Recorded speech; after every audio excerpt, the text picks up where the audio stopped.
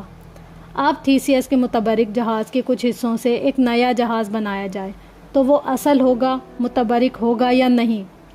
وہ بالکل متبرک ہوگا. اب اس نیکلس کو دیکھیں. یہ وہ نیکلس ہے جس سے 3 ڈائمنڈز نکال کر اس میں گولڈ کے پرل لگا دیے گئے ہیں. یہ تھا تھیسیس کا اصلی جہاز جس میں ٹوٹ پھوٹ کے بعد بہت سے پرزوں کو تبدیل یا بدل دیا گیا تھا.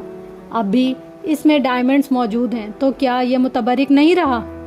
ایک بار پھر سوالیہ نظروں سے سب کو دیکھ رہی تھی. یہ قیمتی ہے اور متبرک ہے، لیکن پہلے سے کم، کیونکہ اب اس میں ڈائمنڈز کم لگے ہوئے ہیں لیکن موجود ہیں، تو ہم کہہ سکتے ہیں کہ یہ بھی اصلی ہے، یعنی متبرک ہے. اب کی بار جواب عثمان ملک نے دیا تھا. جی بالکل.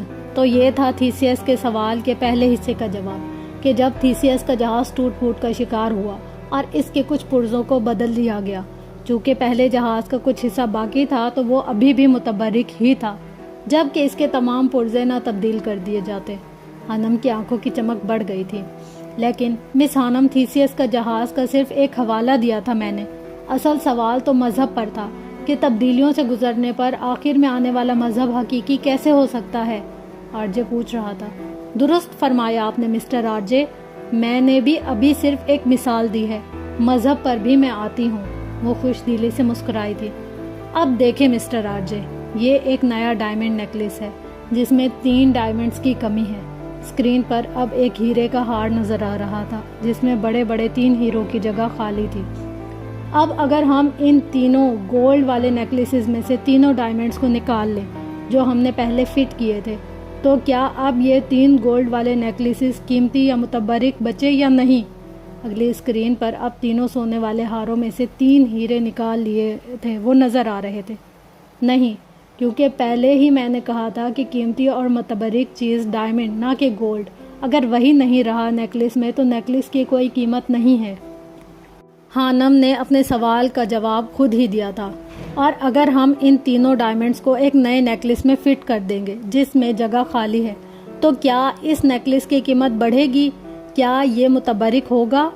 اب اسکرین پر وہ تینوں ہیرے ایک نئے ہار میں جڑے نظر آ رہے تھے جس میں جگہ خالی تھی. جی بالکل ہوگا، کیونکہ اب یہ مکمل ڈائمنڈز کا نیکلس ہے. یہ تو قیمتی ہوگا نا؟ حنم کی سوالیہ نظریں آر جے پر جمی تھی جس نے اس بات میں سر ہلایا تھا. That's great. اب غور کیجیے گا مسٹر آر جے کہ یہ جو پہلے والا ڈائمنڈ والا نیکلس تھا نا، یہ وہ پیغام تھا جو حضرت آدم علیہ السلام لے کر آئے تھے کہ اللہ ایک ہے، اسی کی عبادت کی جائے، جو بہت خاص تھا. پھر اس نیکلس میں سے 3 ڈائمنڈز نکال لیے گئے، یعنی وقت گزرتا گیا، لوگ گمراہ ہوتے گئے. وہ جو چیز اصل تھی، جو پیغام حقیقی تھا، وہ جہالت کے اندھیروں میں اپنی قیمت کھو گیا. اب آپ ان 3 نیکلسز کو دیکھیں. یہ گولڈ والے نیکلسز جن میں 3 ڈائمنڈز جڑے ہیں، یہ وہ 3 مذہب ہیں جن پر قرآن پاک سے پہلے کتابیں نازل کی گئی تھیں. ان میں جڑے یہ ڈائمنڈز اس بات کی نشاندہی کرتے ہیں کہ یہ متبرک، خالص اور حقیقی پیغام ان میں بھی ایک ہی تھا، یعنی اللہ ایک ہے، صرف اس کی عبادت کی جائے. اور جو گولڈ جڑا ہے وہ اس بات کی نشاندہی کرتا ہے کہ یہ مذہب خالص نہیں رہے. وقت کے ساتھ لوگوں نے ان میں اپنی مرضی سے تبدیلیاں کی اور ان کی قیمت کم ہو گئی. لیکن چونکہ ڈائمنڈز ابھی بھی جڑے ہیں تو ظاہر تھا کہ یہ پیغام اللہ کا ہی تھا جسے توڑ مروڑ کر عجیب و غریب شکل دی ہے. وہ سانس لینے کو رکی تھی. اسٹوڈنٹس دم سادگی سے سن رہے تھے. اب آپ اس نیکلس کو دیکھیں جو نیا تھا، جس میں ڈائمنڈز کی کمی تھی، اور وہ 3 ڈائمنڈ گولڈ والے نیکلس سے نکال کر اس میں ڈال دیے گئے تھے. یہ نیا نیکلس دین اسلام ہے جو تبدیلیوں سے گزرا ہے. آپ نے خود کہا کہ یہ قیمتی اور متبرک ہے. اس نیکلس میں جو 3 ڈائمنڈز لگے ہیں وہ پچھلے مذاہب کی تصدیق کرتے ہیں اور اس بات کا اقرار کرتے ہیں کہ پہلے بھی پیغام ایک تھا، یعنی اللہ ایک ہے اور ابھی بھی پیغام ایک ہی ہے، یعنی اللہ ایک ہے، صرف اسی کی عبادت کی جائے۔ چونکہ یہ نیکلس پورے کا پورا ڈائمنڈز کا ہے، بے شک یہ تبدیلیوں سے گزرا ہے، لیکن یہ حقیقی ہے، متبرک ہے، خالص اور حقیقی ہے۔ یہ ہے تبدیلیوں سے گزر کر آخر میں آنے والے دین اسلام کی حقیقت۔ خانم نے ایک گہرا سانس لیا تھا، اس کی نظر آرجے پر جمی تھی۔ گڈ، بے اختیاری میں آرجے کے منہ سے نکل گیا۔ وہ کمال کا لاجک لائی تھی، نہ سائنس کا حوالہ دیا، نہ کوئی آیت لے کر آئی تھی، وہ اسے اسی کے انداز میں سمجھا گئی تھی۔ آپ کا لاجک اچھا ہے مس ام خانم۔ حال میں چھائی خاموشی کو آرجے نے توڑا تھا، اسٹوڈنٹس کو جیسے سانپ سونگھ گیا تھا۔ ابھی بھی میرے بہت سے سوالات ہیں، اس مذہب میں بہت سے جھول ہیں جن کے مجھے جواب چاہیے۔ ضرور ملیں گے مسٹر آرجے، چونکہ اس سیشن کا وقت ختم ہو چکا ہے۔ آپ کے باقی سوالوں کے جواب اگلے سیشن میں ملیں گے۔ عثمان ملک نے آگے بڑھ کر اسے ٹوکا تھا۔ آرجے کی تیوری چڑھی تھی، اسے اپنے اور خانم کے درمیان مداخلت کرتا عثمان ملک زہر لگ رہا تھا۔ کمال کر دیا آپ نے خانم، کیا آپ میری ٹیم کا حصہ بنیں گی؟ عثمان ملک ستائشی نظروں سے خانم کو دیکھ رہا تھا۔ خانم کا جواب سننے سے پہلے آرجے ہال سے باہر نکل گیا تھا۔ مسٹر آرجے بات سنیں، آپ کے ذہن میں ایسے سوال کہاں سے آتے ہیں؟ اسٹوڈنٹ کا ہجوم اس کے پیچھے بھاگا تھا۔ میں اس قابل نہیں ہوئی ابھی کہ آپ کی ٹیم کے ساتھ چل سکوں، خانم نے مسکرا کر جواب دیا تھا۔ اسٹیج پر بیٹھی نیلم، جو کہ عثمان ملک کی ٹیم کی ہیڈ اور اس کی چہیتی تھی، اس وقت جل کر راکھ ہو گئی تھی۔ آپ ہی تو اس قابل ہیں مس خانم، آپ سوچ لیں، میں انتظار کروں گا۔ وہ بس ضد تھا۔ اس سے پہلے خانم کچھ بولتی، مہرو آندھی طوفان کی طرح اس کی طرف بڑھی تھی۔ تم ادھر مرو ہانی، وہ اسے کھینچتی ہوئی لے گئی تھی، جبکہ عثمان ملک دیکھتا رہ گیا تھا۔